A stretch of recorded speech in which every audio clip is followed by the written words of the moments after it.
Hello everybody, this is an attempt to introduce you to the concept of the flipped classroom. I'm going to demonstrate this by flipping a section of our seminar. As you can see from the graphic on screen, the flipped classroom is a simple but effective inversion of the traditional teaching approach.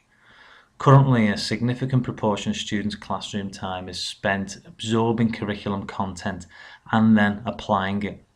Now, the function of homework in this traditional approach then asks students to again apply that knowledge in another way, whether it be in a new case study or a new exam question, for example. In the flipped classroom, however, curriculum content is the homework, the lecture is the homework. All the snippets of curriculum content that the teacher intended to be absorbed in the classroom is packaged in as an engaging, user-friendly and accessible format for students to view, to reflect on and to question prior to the lesson. Now, if you're thinking, oh, how many times have I asked students to do preparatory reading or research before a lesson, and how many times have they failed to do so, then I pose 4 questions to you. The first one is, how did you structure the information?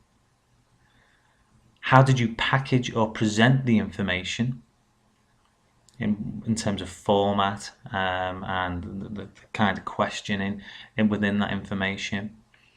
Did you embrace and take full advantage of educational technology, the kind of educational technology that all of our students now have access to, both in our building and at home? What did you ask students to do with that information? Now, when we think about these things and take them into account fully, it can have a staggering impact on the proportion of students that access the material in between lessons. The concept of the flipped classroom came about when 2 American science teachers, Jonathan Bergman and Aaron Sams, decided to record their PowerPoint presentations and post them on the internet for absent students. These started to be viewed by students that had actually attended the lesson, and they were viewing them as a form of revision or revisiting concepts that they may not have understood first time around. So Bergman and Sam turned this on its head and posted the video before the lessons. The function then of the teacher and the classroom setting was completely revolutionized. The teacher became the coach, and the classroom became a lab, a place in which lines of inquiry were followed, skills were practiced and developed, and trial and error took place, and a place where students' questions were posed and sometimes answered. So how did they achieve this at Woodland Park High?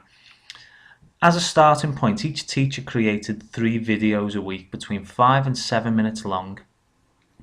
Access problems for students were identified and addressed from the very start in the form of an IT audit which was conducted in each class to identify who had access to what technology.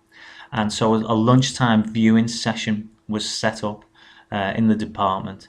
So they run this project for a term, and they found several benefits to the approach. It significantly changed the nature of the classroom activity.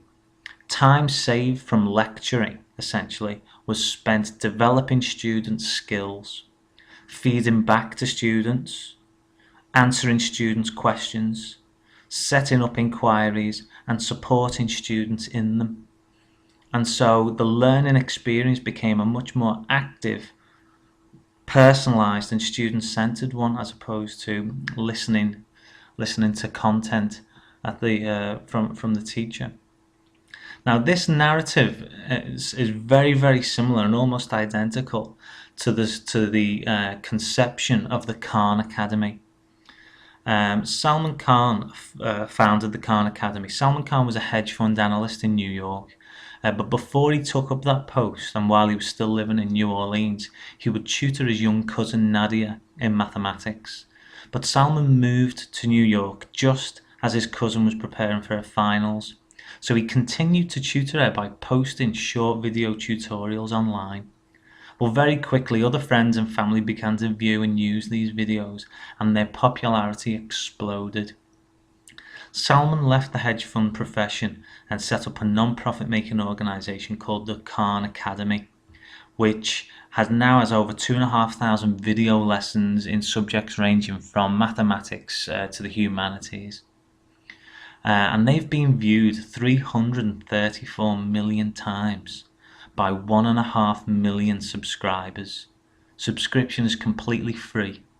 No advertisements and no anything else attached to that subscription. I wonder how many of those 1.5 million subscribers are our students. So in conclusion, the flipped classroom is a huge reminder to me of what learning really is, and equally as importantly, what learning is not. It reminds us that storytelling or lecturing is not teaching. Effective teaching is about sparking interest and curiosity.